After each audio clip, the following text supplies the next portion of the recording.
Esse é o Ancapsu e nós vamos falar agora da constatação que começa a aparecer em alguns jornais, né?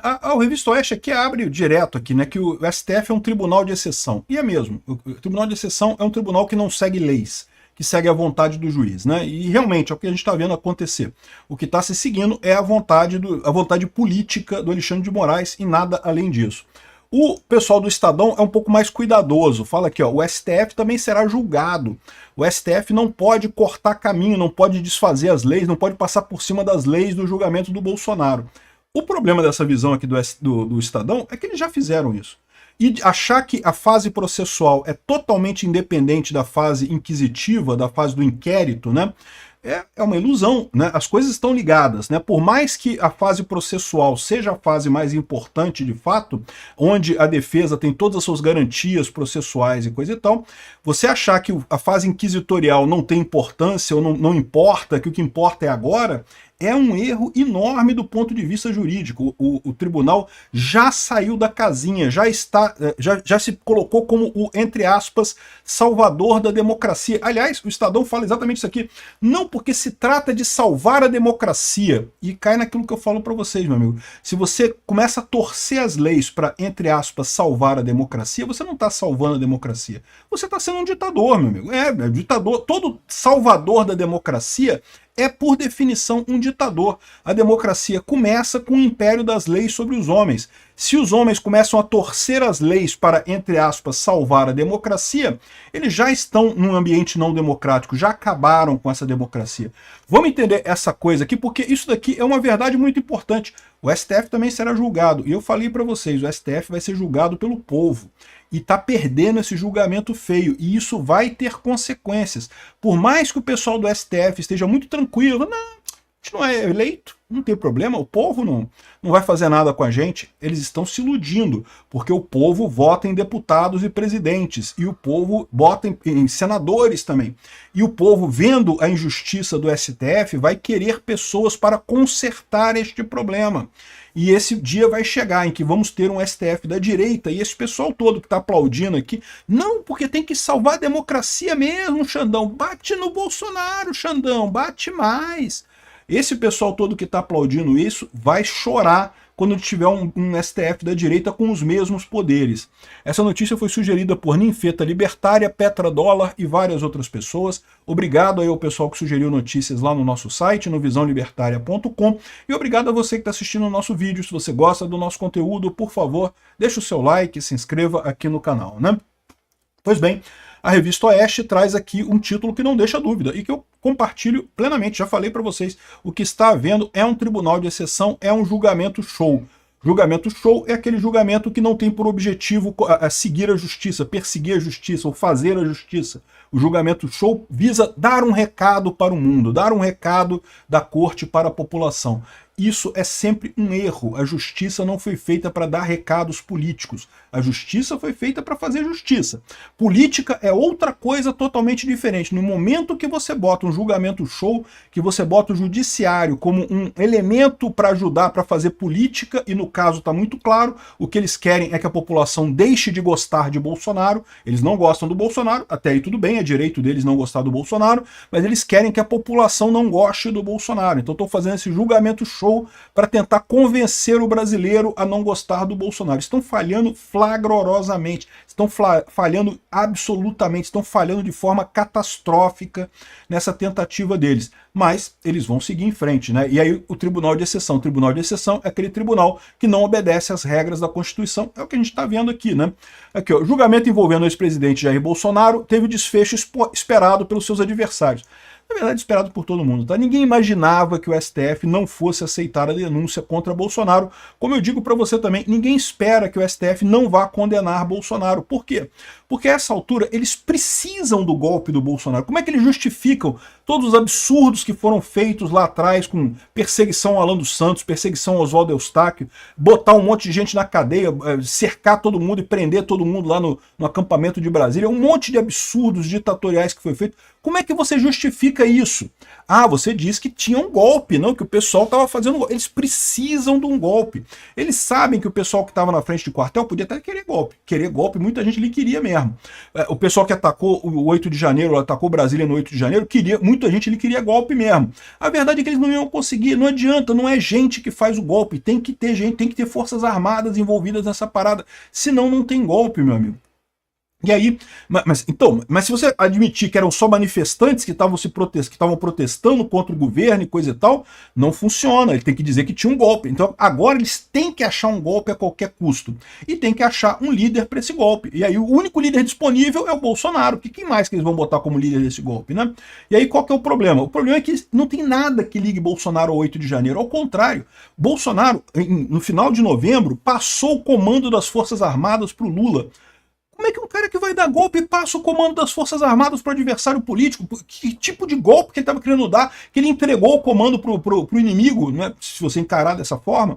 E por que ele queria fazer um golpe? Por que ele faria uma manifestação no dia 8 de janeiro para dar golpe? Se ele quisesse dar golpe, ele teria dado golpe em novembro, né? Para que ele ia esperar 8 de janeiro para dar golpe? Que lógica tem isso, né? Ou seja, não tem nenhuma lógica. Aliás, no dia 30 de janeiro, ele ainda fez um vídeo, né, falando que não, que é para todo mundo ir para casa e seguir a vida e deixa para lá, né, parar as manifestações e coisa e tal. Ou seja, mostrando que se ele era líder de alguma coisa, ele era líder do pessoal que não queria confronto.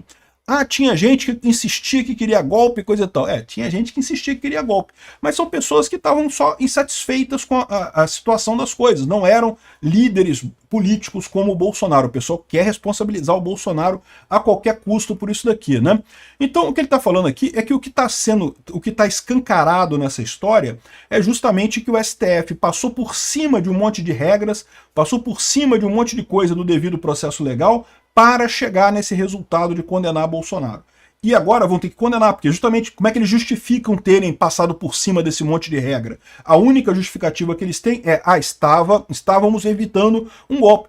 Curiosamente, é a mesma justificativa do golpe de 64, né? Estamos evitando o golpe comunista no Brasil, precisamos fazer esse negócio, precisamos botar o tanque na rua e coisa e tal, porque estamos evitando o golpe comunista de 64. Eu já falei para vocês, a história se repetindo, a Rede Globo ficou do lado errado em 64 e está do lado errado da mesma jeito agora. Daqui a uns tempos, a gente vai ter mais uma cartinha da Rede Globo pedindo desculpa por ter se colocado do lado errado, né, ter apoiado a ditadura e não sei o que lá. Questão de tempo no final das contas.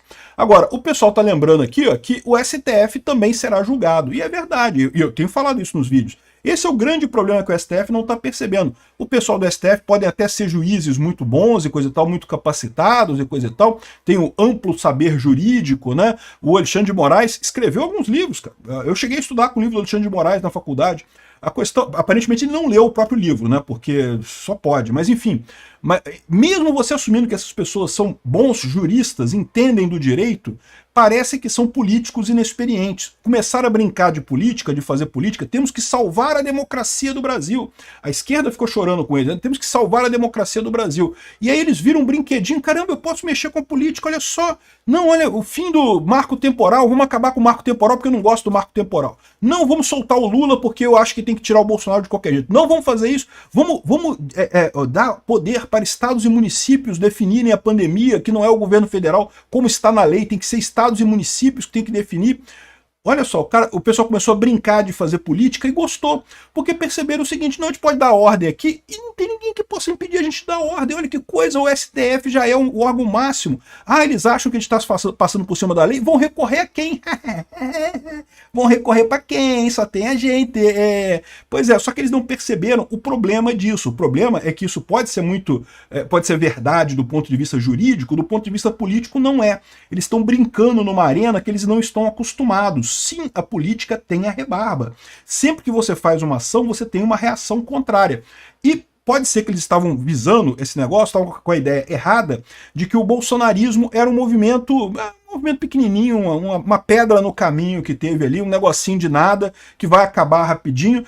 Aí você pode até entender esse movimento deles, né? A gente está usando força, coisa e tal, mas daqui a pouco o Bolsonaro está preso, ninguém mais vai falar sobre isso, e vai acabar o assunto, e ponto final, e deixa para lá. Só que eles estão errados nessa avaliação deles. Não, o Bolsonaro não é um fenômeno passageiro. O Bolsonaro representa uma ânsia de mudança da população brasileira, que vê o Estado brasileiro como um Estado grande demais, que suga recursos da sociedade e não resolve problema nenhum da sociedade.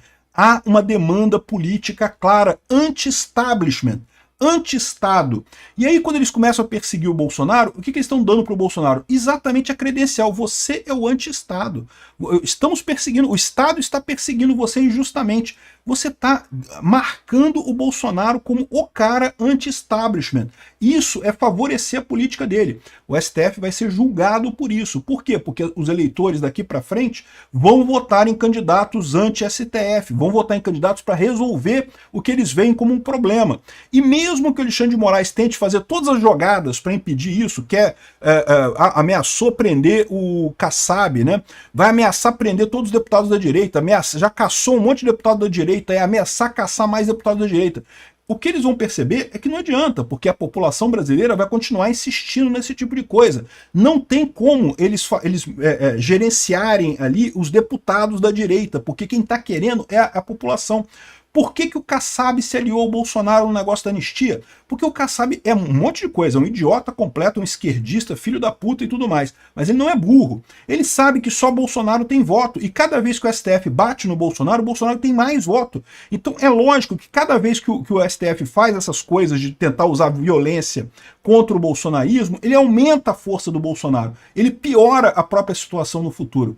De novo, os ministros do STF são talvez julgadores muito experientes, mas são políticos amadores, políticos que não perceberam o jogo que eles estão jogando. Eles acham que estão jogando damas e o jogo é xadrez. Eles vão se ferrar lá na frente, né? O Estadão tem razão nesse fato. É lógico que o Estadão erra ao dizer que não, agora que é a fase importante. Porque, de fato, a fase processual é a fase em que você tem as garantias. Mas como esperar que você vai ter garantia de um processo justo se até aqui todas as decisões foram maculadas, todas as decisões foram torcidas, todas as decisões foram distorcidas para um lado, né?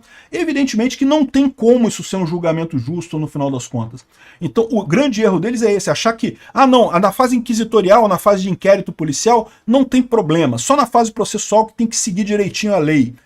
É falso. Não, até porque na época da ditadura militar, a parte que era realmente deturpada pela justiça na época, pela polícia na época principalmente, era a fase inquisitorial. Eles usavam a fase inquisitorial exatamente para fazer a ditadura deles. É exatamente o que está acontecendo de novo aqui.